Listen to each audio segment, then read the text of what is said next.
Well, hello, friends. It's our privilege to welcome back Dr. Bruce Rigdon to our church in this virtual space, at least. Bruce, thanks so much for joining us. I'm happy to be here. Thank you for the invitation. Yes, it's a gift to reconnect, although under the circumstances continues to be so sobering in watching the war in Ukraine. For those who haven't seen it, Bruce gave a sobering and outstanding lecture to our church on March 23rd of this year, about a month after the war started. Exactly a month. Exactly a month. Wow. And so if you want to watch that and haven't seen it yet, I'll put the link in the notes underneath this YouTube video. So if you care to watch that, go ahead. But we're checking back in with Bruce 5 months since he spoke to us and 6 months since the war in Ukraine started. Also happens to be the day we're recording this, Wednesday, August 24th, Ukrainian Independence Day. And so a day full of a lot of possibility and full of a lot of grief. So Bruce, we just would love to hear what you're seeing, what you're hearing, how you're praying for this awful conflict. Well, thank you. I'm very glad to have the opportunity to talk with you, and I extend my greetings and good wishes to everybody in your congregation. You were very kind to invite me in March to do that lecture because, among other things, it became an occasion for me to collect my thoughts. And as we do that today on this special day for all Ukrainians, I think the first thing to be said is that in the last 6 months, the number of refugees has grown, as I understand it, to more than 4.5 million. Wow. So one just needs to stop. There's no way to comprehend numbers like that, but to imagine the miseries, especially of small children and their mothers trying to flee bombed out communities in Ukraine to get across the border into Poland, or to get away in any case from all that's so threatening to life. So I would begin by saying every day in my prayers, I simply remember those people and ask for the grace of God in their journeys and in their fears, and in the possibility of finding, at least for the time being, someplace where they can be safe. Otherwise, let me start with the church to see what has happened. You remember that when I was with you in March, I suggested that the battle which preceded the war actually took place in the church itself. And that therefore, even for people who don't know anything about the Orthodox world or Orthodox churches and may not be immediately terribly interested in that, it's nonetheless important to look at that, if for no other reason than it gives clues as to the roots and causes and intentions that became part of the war. So if one looks at the church, as I do virtually every night, to see what news I can discover about the church,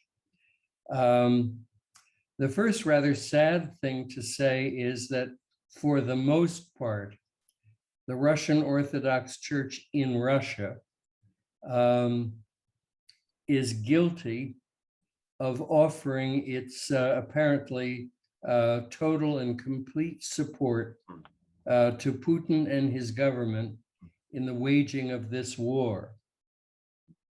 Now, just to put that into context, the Russian Orthodox Church is not simply the Church of the Russians.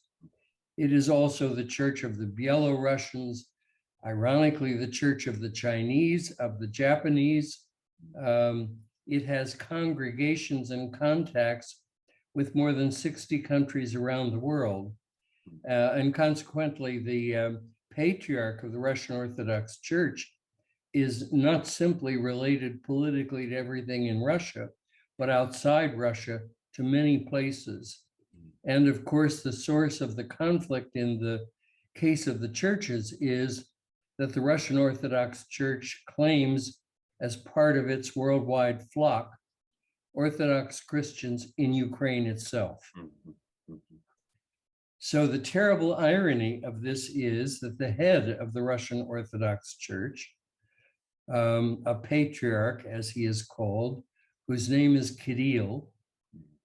Kirill is not only the sort of pastor of all Russians, he is the pastor of all Ukrainians who belong to his church. And therefore it makes it that much more,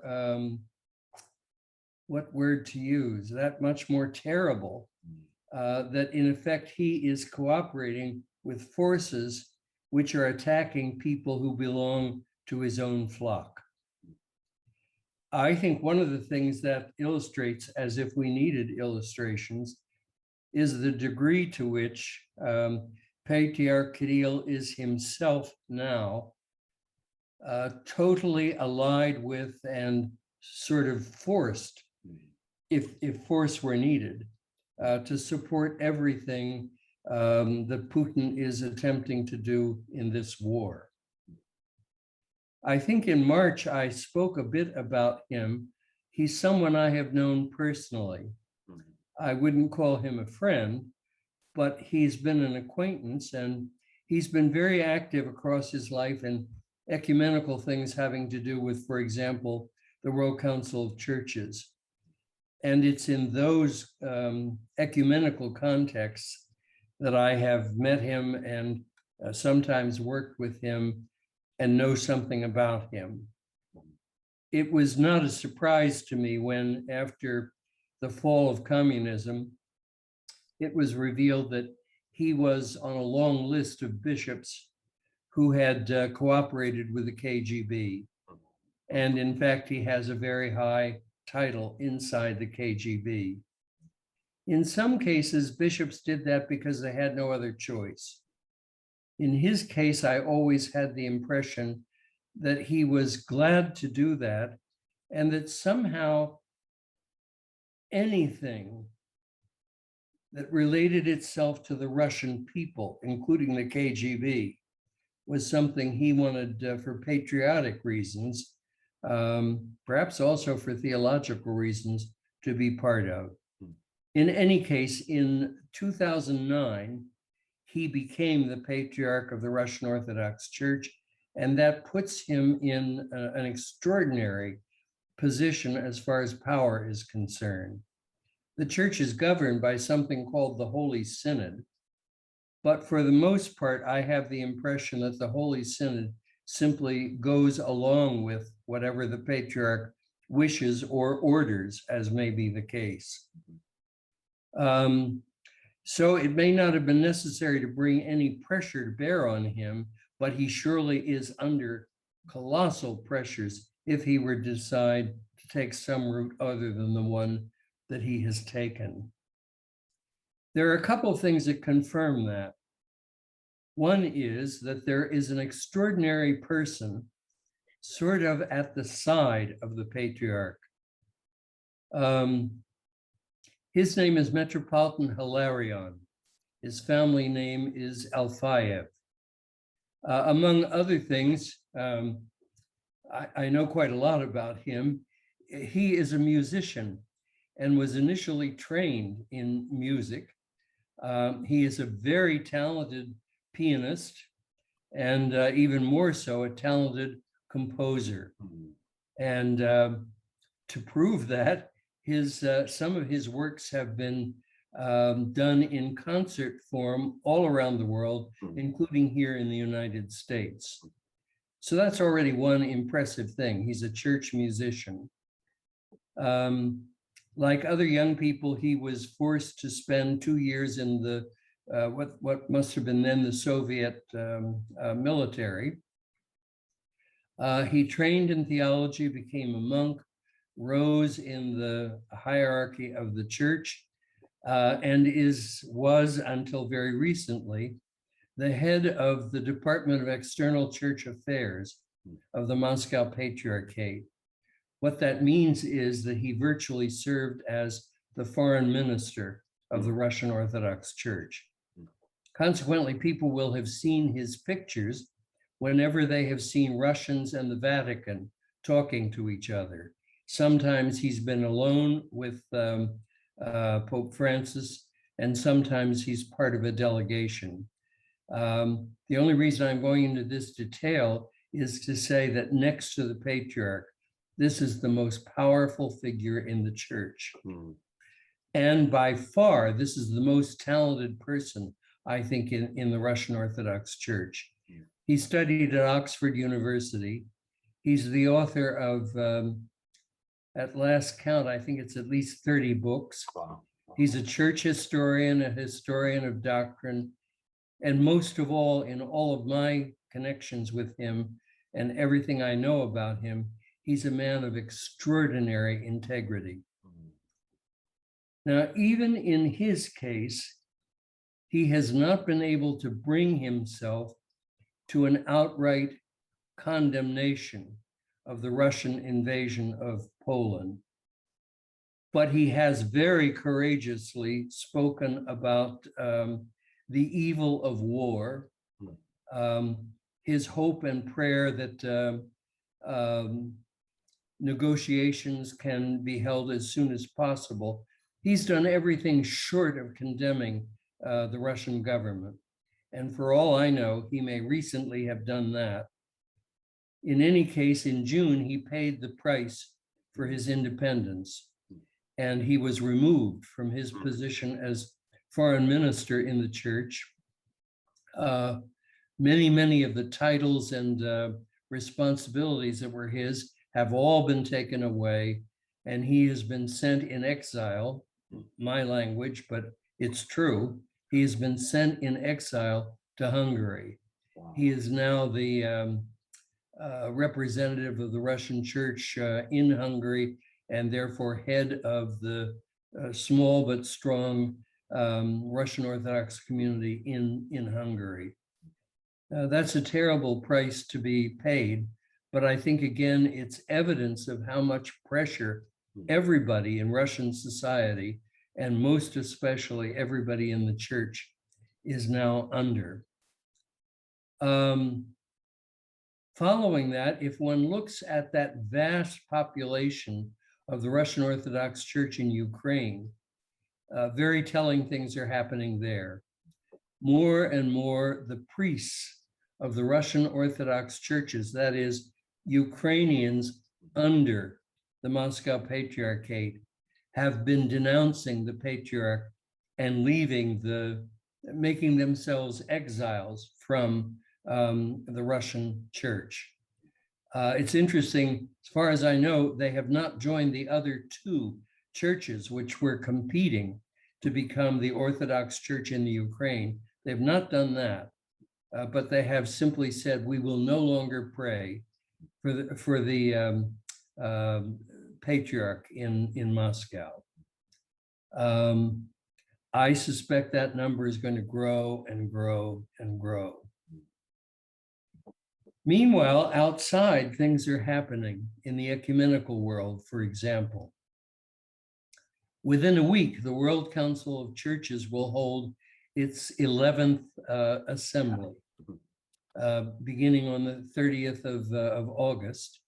And one of the items on their agenda is whether or not to expel the Russian Orthodox Church from its membership because of the Russian invasion of Ukraine.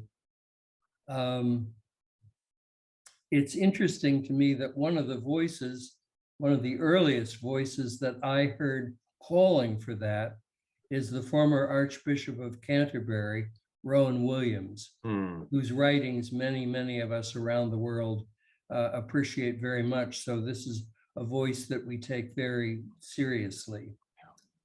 So I won't pretend to predict. No, I'll be blunter than that. I suspect that within a relatively short time, the Russian Orthodox Church will have been, in effect, expelled, and will wait for some future time when reconciliation can occur.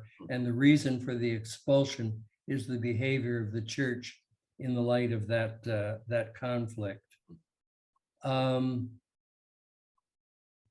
I didn't say that the World Council of Churches Assembly will take place in Karlsruhe in Germany. So they will not be so distant from Russia, and there will be a delegation of the Russian Orthodox Church, as always, at the assembly. So that's going to be dramatic and very important. I think beyond that, the only other thing I wanted to add is that I've been listening lately, as perhaps some of you have, to a kind of prophetic voice that I find very interesting and compelling. It's that of Peter Zeihan. I think he pronounces his name. It's Zeihan. He's someone who has made a life work of studying, especially demographics and things related to the future. And he makes the claim, which I can't make on my own, but I find his reasoning compelling. He claims that one of the reasons that this conflict took place, he said, first of all, it's inevitable. It's a part of the Russian attempt to seal up the 9 spaces on its borders, which have been across the last 500 years or so, the places where invasion of Russia has taken place. He further says, this is what's astonishing, that he knew some time ago, he predicted some time ago, that this invasion would take place for one primary reason. This is the last time that the Russians will have young people enough to constitute an invading army. I found that astonishing when I read it, but I think it's true. So that image that all of us had of a Russian military force large enough, powerful enough, and with enough technological know-how that it could simply destroy any place that it wanted to. We've been quite wrong about that. And its military leadership has not shown great skill in all of this, as evidenced by the fact that the invading forces which came out of Belarus formed a 40-mile line of tanks and military equipment entering the space of Ukraine. And when they ran out of gasoline or whatever it was, the line could not continue. Those in the invading forces had to walk back to Belarus in order to have food and shelter and so on. And I think even Mr. Putin must be very surprised that the things that he expected to happen and for which he waged the war did not turn out as he expected. For example, one of his goals clearly was to destroy the power of NATO and to create tensions and breakoffs and so on in NATO. And a half-dead NATO that hadn't done much for quite a long time suddenly came together in a way that surprised everyone. Perhaps even we were surprised by the strength that NATO has shown. One of the things that this means is that if one looks forward to the consequences of the war, not only for Ukraine, which will be close to totally destroyed at the rate things are going, but to Russia itself. Russia will very likely be in very tough economic circumstances and may in fact be on the point of collapse. Yeah, I've noticed a couple of articles in recent days touching on the fact that in certain parts of Russia, it has appeared to be sort of business as usual, economy seems okay, and in other parts, things are starting to get worse and worse. Right. And it's going to affect all of us. For example, either by the accident of the war or by intention, 2 of the oil pipelines running from Russia to Western Europe will no longer be functioning. And that means that one doesn't have to be a prophet to say that ahead of us is perhaps the worst crisis we've faced yet as a worldwide community. in relation to energy resources and oil in particular. He says, my friend Peter Zeihan, that the United States will simply cease exporting oil resources. The Russian sources will be far more limited. That will mean great days for places like Saudi Arabia, but for the world community as a whole, it's going to drive prices sky high, and that will directly affect everything else, most of all international trade. And one thinks then of, I don't think I realized how extensive this was, the importance of Ukraine for wheat around the world, and the importance of Russia, which has virtually nothing to export in these days except its oil. Thank you so much for sharing about both Metropolitan Hilarion, if I have that correct. Yes, Hilarion. And Hilarion, excuse me, and then Peter Zeihan.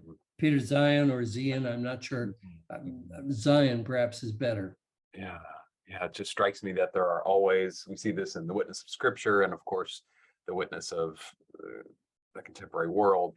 There are always, folks on the edge of the inside, or folks, striving to speak truth to power, undermine the status quo that would harm God's creation and God's people. And it makes me wonder about, well, the US context in which we find ourselves, but really the global context, where what affects one directly affects all indirectly, and how might we see ourselves as belonging to one another. That these conflicts that are happening so far across the world, of course, have a very direct impact on right. us all. One of the things I don't think I had realized before is that globalization as the basis for international trade and the world that we've come to know, globalization is really, it was begun by the United States, and it can only exist as long as the United States wants it to exist. And of course, our politics in the last several years have indicated the strong trend here that people want to close the gates and have nothing to do, metaphorically speaking, almost nothing to do with the rest of the world. And that, of course, is now happening in Hungary and in lots of other places, that trend toward isolation. But once globalization breaks, there will be no getting it back again. And nations across the world will collapse, and there will be drastic food shortages, and the problems ahead of us are, might as well say it, they're frightening. Yeah, they really are. So I'm sorry to bring, I ordinarily like to bring hope and joy messages about that, and I will continue to do that. And we must all continue to be hopeful. Yeah. But we're in a world that faces very, very serious challenges. That's right. And how do we take what's within our influence, what's within our say-so, and try to make it more reflective of God's dream, even while feeling the shifts in the world. Well, thank you, Bruce. Maybe just one more prompt. As we sit here in this corner of God's good world, the summer's winding down, 6th month of the war in Ukraine. How can we, as U.S. Christians, we're not Rowan Williams, who bravely spoke out, in advance of the World Council of Churches meeting, but we all have a voice. We have a pocketbook. We have a calendar, set of friendships. What are some tangible things we can keep doing, not just maybe with the war in Ukraine, but also to be peacemakers and to be those that would promote integrity and God's dream? What you're asking, what we can do? Yes. Well, I think for one thing, in all seriousness, we can pray for the peace of God's world and the well-being of God's world. We've certainly learned by now that the world is not something other than ourselves. We are part of the creation. So when that part of the creation begins to die, all of us suffer. Prayers, I think, are very important. As Christians, it seems to me we need to get behind any cause and every cause that brings greater unity to the human family. We need to oppose the things that separate communities of people. We need to be more than willing to take risks in order to be with and support people in difficulty. I think just the basic human needs in the near future are going to be staggering. So we need to keep up the tradition of sending food and meeting human need wherever it exists and wherever we have resources to do that. And I would say maybe the most graphic thing is lots of people are now going to say, let's have nothing to do with Russia. Let's do everything we can to make sure the Russians suffer for what they've done and that they're isolated from the rest of us and so on. And I would say one of the most important things we need to do is maintain whatever ties are there in order somehow to bring the Russian people back to sanity. And back to some kind of humanity, because along with the people of Ukraine, the Russians, I think, are now a people who suffer for reasons that they did not themselves choose. Anyway, they're part of our common humanity. That's right. Even when we're angry at them and even when we think the worst about what they're doing. That's right. Thank you, Dr. Rigdon. I guess I'd add one other thing. I've grieved for the decline of the ecumenical movement. It was something that was so strong in my own generation. If this doesn't bring God's people, by which I mean all people, but in particular, the family of churches around the world, if this doesn't bring us together, nothing will. And every time we evidence our division and our lack of love for sisters and brothers from church to church, we damage the world's possibility of hearing good news in the gospel. And to put it in strongest terms, we fail at one of the major intentions of Jesus' ministry. So I hope a rebirth of the ecumenical movement in a quite different form, but for the sake of the world, can come about just as we realize our responsibilities to reach out to all the nations. Yeah, indeed. Yeah, we trust that pattern of death and resurrection is still at work, even as it feels like we're reeling. Jeff, thank you very much for inviting me. Yeah, thank you for hopping on Zoom for a few minutes, Dr. Rigdon. We appreciate your perspective and guides for us to continue to pray and be engaged as people in the world trying to reflect God's dream. So thank you very much. Hope to be with you again, yes. Maybe in happier times. Yes, let's plan on it. Let's plan on it. Peace.